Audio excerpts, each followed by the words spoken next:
Titanic पनडुब्बी में एक जोरदार विस्फोट हुआ, ऐसा कहा अमेरिकन पोस्ट ने। और कहा जा रहा है कि उसमें सवार पांचों के पांचों इंसान मारे जा चुके हैं। अब इस हादसे के बाद में कई लोग इस चीज पे बहुत सवाल उठा रहे हैं, खास करके इसकी सुरक्षा को लेकर। और सवाल उठाने वाले लोगों में सिर्फ परिवार के लोग शामिल नहीं हैं, बल्कि टाइटैनिक मूवी बनाने वाले निर्देशक जेम्स कैमरन से लेकर कई सारे ऐसे सुरक्षा अधिकारी हैं जो इस कंपनी द ओशन गेट पर सवाल उठा रहे हैं।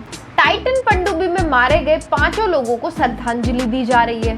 टाइटैनिक पनडुब्बी पिछले संडे को लापता हो गई थी और इस थर्सडे को अटलांटिक ओशियन में एक रोबोट को उसका मलबा मिला, जिसके साथ ही 5 दिन की ये खोज समाप्त हो गई। लोगों को इससे काफी ज्यादा उम्मीदें थी। यही कारण था कि सारी की सारी मीडिया और लोग इस बात को जानने में लगे थे कि क्या वो पनडुब्बी मिलेगी।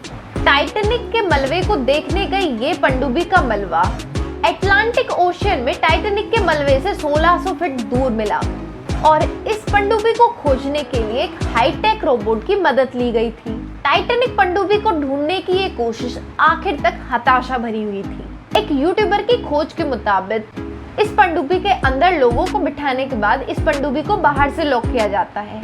इतना ही नहीं, इस पनडुब्बी में एक सीमित मात्रा में ही ऑक्सीजन होती है और ऐसा पहली बार नहीं हुआ। पिछली बार में जब उस मलबे को देखने इस पनडुब्बी से गया था तो कुछ समय के लिए उसका भी कनेक्शन रडार से टूट गया था। इस बात को लेकर काफी सवाल उठाए जा रहे हैं कि टाइटैनिक जहाज के मलबे को देखने ले जाने वाली पनडुब्बियों की सुरक्षा में इतनी ढिलाई कैसे बरत सकते हैं। इस सुरक्षा पे ध्यान न देने के कारण आज 5 लोगों की मौत हो चुकी है। इसमें फ्रांस के पूर्व नेवी गोताखोर हेनरी नार्गुलिएट भी देखे गए थे। इनके अलावा ब्रिटेन के 3 नागरिक अरबपति हमेश हर्डिन, शहजादा दाऊद और उनके बेटे सुलेमान दाऊद के अलावा एक अमेरिकन नागरिक भी शामिल है। ये पांचों ही वो इंसान हैं जो इस पनडुब्बी के हादसे में मारे जा चुके हैं।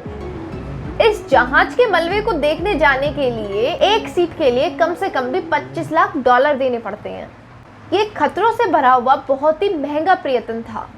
इस डूबी हुई टाइटैनिक के मलबे को देखने जाने वाले लोगों के बचने के चांसेस वैसे भी बहुत कम ही होते हैं और ऐसे में अच्छे से परीक्षण ना करके इस पनडुब्बी को ले जाने का कारण ही था ये हादसा। अब एक सवाल ये भी उठ रहा है कि आखिर पनडुब्बी में ऐसा तो क्या हुआ था कि वो विस्फोट हो गई।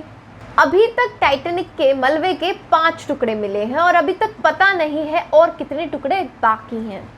लोगों का माना जा रहा है कि जिस गहराई पे ये पनडुब्बी थी उसमें प्रेशर की वजह से अचानक धमाका हुआ होगा। फिलहाल तो इसके डूबने का कारण यही बताया जा रहा है। बाकी आपका क्या कहना है, किस वजह से ये पनडुब्बी डूबी होगी, कमेंट करके जरूर बताएं। और ऐसी और वीडियोस के लिए पूजा थिंग्स को सब्सक्राइब करें।